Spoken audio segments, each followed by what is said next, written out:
जी अस्सलाम वालेकुम, welcome to Pakistan stock नेटिक। उम्मीद है कि आप तमाम दोस्त खैरियत से होंगे और आज का दिन भी ट्रेडिंग के हवाले से अच्छा के गुजरा होगा, जो कि यकीनन अच्छा गुजरा होगा। आज मार्केट जो है वो 750 पॉइंट्स जो है वो प्लस में थी।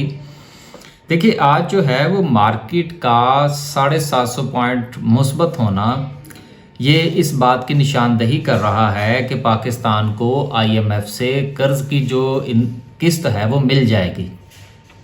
लेकिन सवाल ये पैदा होता है कि क्या इस किस्त के मिलने के बाद जो पाकिस्तान के जो मुआशी हालात हैं क्या वो नॉर्मलाइज हो पाएंगे? तो इसका जवाब है नहीं।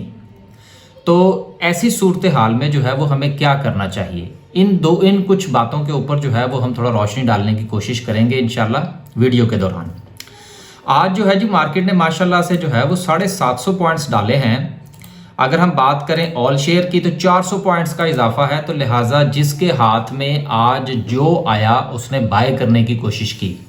ऑल शेयर में 400 पॉइंट्स की बढ़ोतरी बहुत ज़बरदस्त है और तमाम सेक्टर्स के अंदर आपको कुछ ना कुछ जो है वो इम्प्रूवमेंट देखने को मिलेगी। हाँ, कुछ सेक्टर्स में आपको बहुत अच्छी इम्प्रूवमेंट मिलेगी, लेकिन कुछ में थोड़ी कम, लेकिन कुछ ना कुछ सिलसिला जो है वो चलता रहा आज हर तरफ। KME 30 की बात करें तो आज 1500 पॉइंट्स का इजाफा है, बहुत अच्छा इजाफा है। और मैं वीडियो बनाने से पहले देख रहा था कि वो तमाम शेयर्स जिन्होंने बहुत अच्छी परफॉर्मेंस दी है उनमें ज़्यादातर किरदार जो है वो KME 30 का है।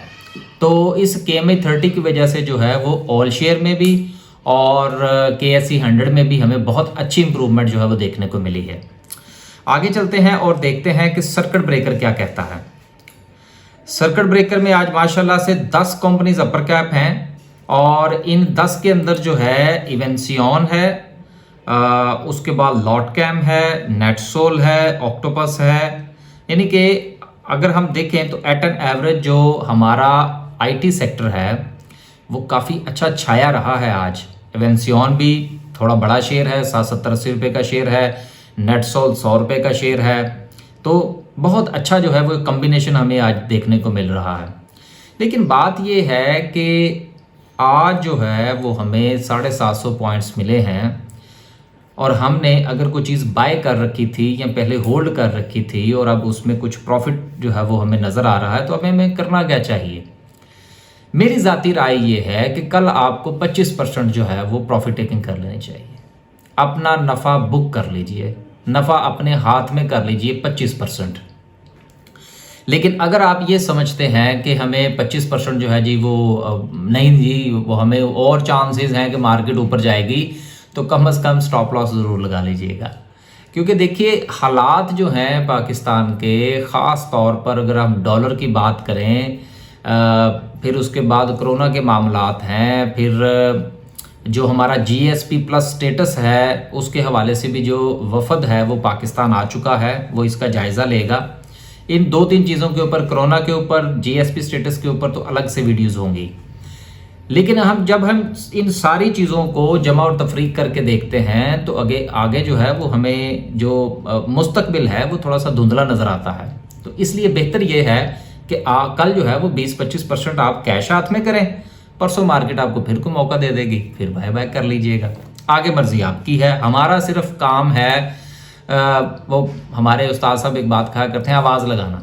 तो हमने तो आवाज़ लगा दी, आगे आपकी मर्जी है। जैसे वो क्या कहते हैं, मजाजे यार में आए, जो दिल करे आप कीजिएगा। लोअर कैप की बात करें तो सिर्फ 3 कंपनीज जो है वो लोअर कैप में है, लेकिन तीनों में कोई ख़ास जो है वो ऐसी कंपनी नहीं है कि जिसको हम कुछ कंसीडर कर सकें। आगे चलते हैं और बात करते हैं ग्राफिकल व्यू की। ग्राफिकल व्यू ज़रा अच्छा खासा इंपॉर्टेंट होता है। आज टेक्नोलॉजी सेक्टर जो है वो लीड किए हुए, इसके साथ रिफाइनरीज हैं, मिसलेनियस फूड है, chemical, cement, commercial banks, power generation और cable and electricals, sorry glass and ceramics है। केबल भी है लेकिन उसके बाद लास्ट पे जो है वो ग्लास एंड सिरामिक्स है। अब देखिए यहाँ पर अगर हम इन टॉप 10 सिंबल्स में देखें तो सबसे ज़्यादा जो आज वॉल्यूम लगा TPL प्रॉपर्टीज़ में 20 मिलियन का वॉल्यूम था। GTAC में सबसे कम वॉल्यूम लगा जो कि तकरीबन को 7.5 मिलियन का वॉल्यूम था। फिर पेल है, टैली है, WTL है, यूनिटी है, हम नेटवर्क है और बाइको है। सिनर्जी और पाकिस्तान रिफाइनरी, दोनों का ताल्लुक जो है वो रिफाइनरी सेक्टर के साथ है। दोनों ने आज अच्छी परफॉर्मेंस दी है। पेट्रोल प्राइसेस अप जा चुकी हैं, लेकिन आप ये देखिए कि जैसे जैसे पेट्रोल प्राइसेस जो हैं वो बढ़ती चली जाएंगी, पेट्रोल की कंजप्शन में कमी वाक़या होगी। इस चीज़ को भी जहन में ज़रूर रखिएगा।